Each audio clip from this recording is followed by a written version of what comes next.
Preferred ninyo si Chief Justice Corona po yun? Siyempre sasagutin niya, sa'yo ba ito talaga? Nag-withdraw ka ba noong December 12? Nag-withdraw ka ba ng 30 million? Pagkapasa nung impeachment, di ba? So, sagutin niya yun. Siyempre, para makumbins niya ako. Ako, sinasabi ko to, sarili ko lang. Malaki po timbang sa inyo na. Hindi, siyempre, saka isya yun eh. Sino man nagsisinungaling dito? Yung nagbigay ng lethal ID na, sobre, envelope, o yung iniwanan dun sa kaya yung defense, pinawawalang bisa yung kay, yung sa manager ng bangko, dahil nga, diniwanan lang sa gate, di ba? Kay Banal.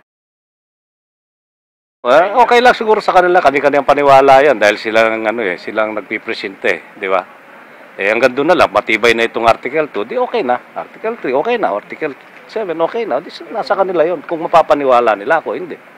Sinasabi ko lang naman, sarili ko, dapat kumbinsihin nila, bawat isa sa amin.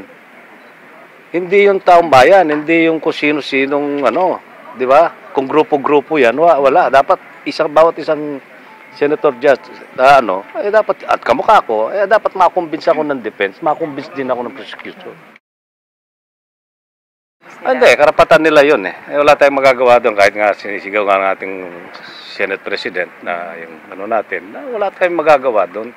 Pwede mag-volunteer sila. Nandito na yan eh. Tapatan na tayo, tapatan, di ba? Pero kung kayo tatanungin, sir, dapat po ba sundin o hindi yung TRO? Dapat sundin. Pero ako, bumoto ko doon. Dapat talagang, kung talagang walang tinatago, ba't hindi labas? Kung ako nga, babato ko pa sa kanila itong bankbook ko eh. O yan, meron, wala.